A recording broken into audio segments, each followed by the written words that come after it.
G'day folks, welcome to this overview of Operation Mercury, the invasion of Crete, designed by Chacon and part of Adam Starkweather's grand tactical series. It's been developed by Nick Richardson with art by Nicolás Eskubi and published in 2017 by Multiman Publishing.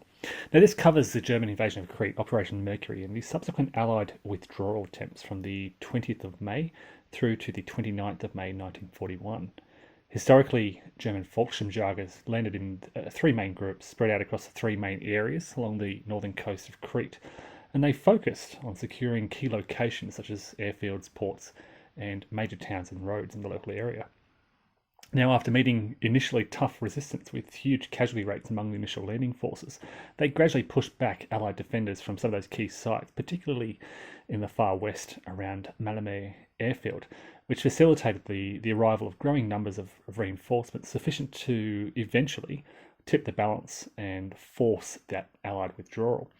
But it's worth noting that those German landing groups from easternmost to westernmost points were separated by about 125 kilometres and were very much disconnected and initially relatively isolated and really focused on their local objectives. Thus, you have really three main areas of very focused fighting for those key objectives. And of course, the game reflects that accurately, and to manage all that open and untouched terrain between the landing groups, Chacon focuses attention on the landing areas and their objectives and uses an off-map movement chart to track possible movement between those focus areas of fighting. The focus of gameplay is then spread over 3 to 4 of those maps, and once again Nicolás Eskubi has done an outstanding job on the map art in what is a difficult area to map and illustrate. The combination of terrain and elevation effects, particularly around those key fighting locations, creates some fascinating and very tense situations there. And this means that what is in effect a very large campaign and a correspondingly large game is broken down into a series of smaller maps and really three main focused areas of fighting. You could potentially here have one map set up in your kitchen table, another one on a piece of plywood under your bed, and another one sitting out on your bench in your shed or garage. If the Germans manage to clear out one area and capture Allied forces from one map, they can move to the off-map box and then join the fighting elsewhere. And you can easily move those forces around without having necessarily all these maps on the one table. This all means that this has the potential to be a very playable monster game. Now, I haven't yet played the larger campaigns, but I can't see space restrictions stopping me from doing so. There are other factors also in Operation Mercury that facilitate that playability of what is, again, a very big game. Firstly, it's an infantry-heavy situation. There are relatively few armored or special units here, so new players can more easily get to grips with their units. And there is relatively limited mobility because there's so much infantry. You don't have dozens of tanks rushing around these roads over huge areas. There is relatively consistent terrain throughout Crete, lots of scrub and orchards, but not a lot of diversity. And again, this means it's easy to understand the terrain effects and to quite quickly commit these to memory. In particular, unlike The Greatest Day, which I'm also playing at the same time still, there is only one set of defense modifiers for each terrain type, as opposed to the dual armored and unarmed columns in The Greatest Day. And again, this makes it so much easier to remember terrain effects and their benefits. There are a lot of other kind of tiny little tweaks, some very minor, but for me, it's those small things that I really love about Operation Mercury. Each divisional chart has a space for their variable command and dispatch ratings, and specific counters to indicate that. And again, this is a very small thing, those 2 extra counters per division, but it is so beneficial. It's something that I would love in those other GTS titles.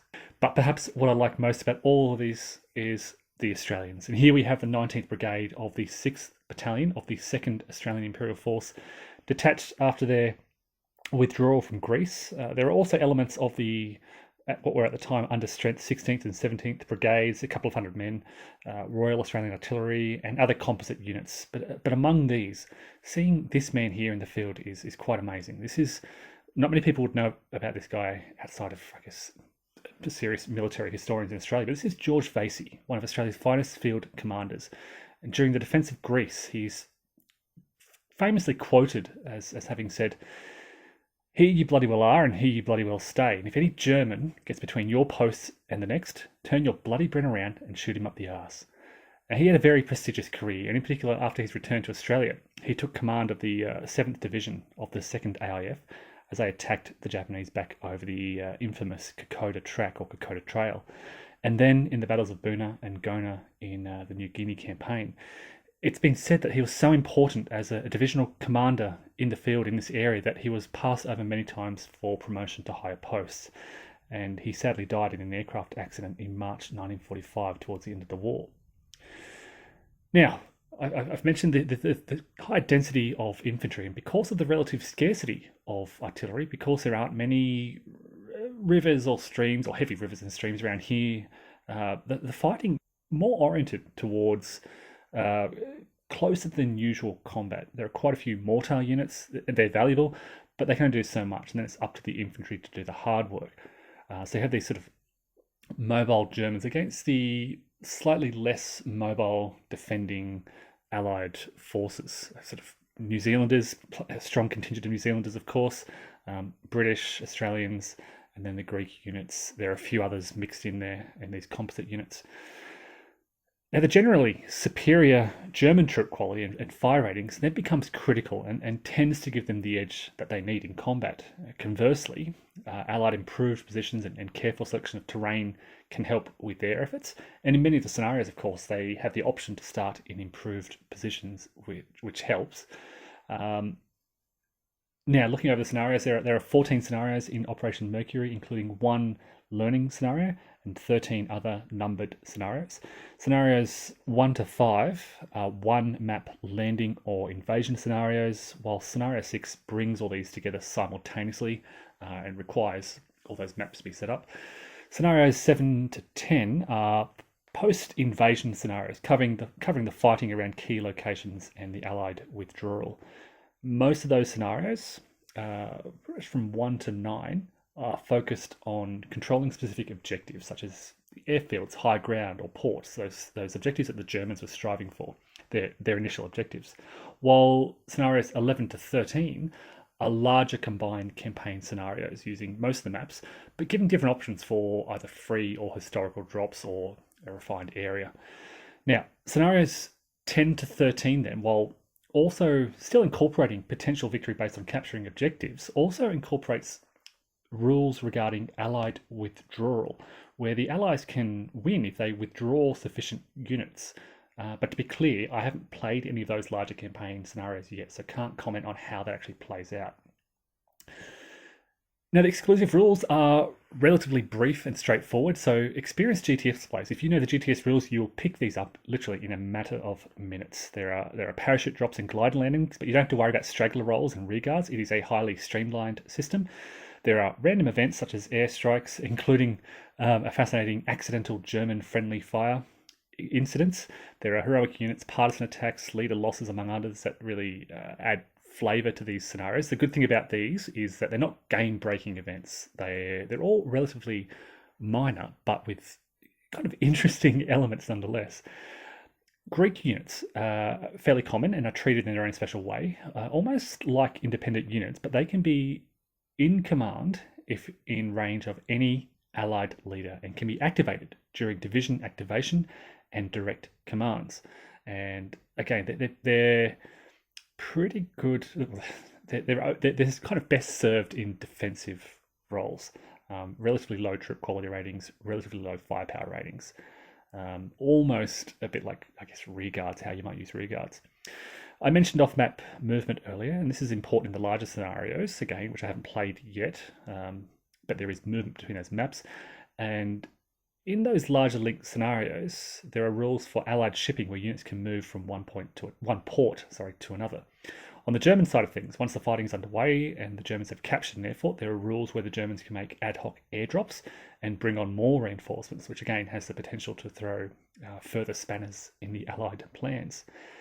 It's what I like also here is the enhance supply considerations in Operation Mercury. And both players are affected by these supply rules.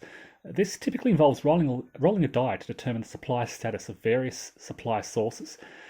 Similar, in a sense, to dispatch points where you want to roll low to gain supply. If you roll high, you lose supply. And the supply situation has several effects. It can affect overall allied morale, which then affects their withdrawal.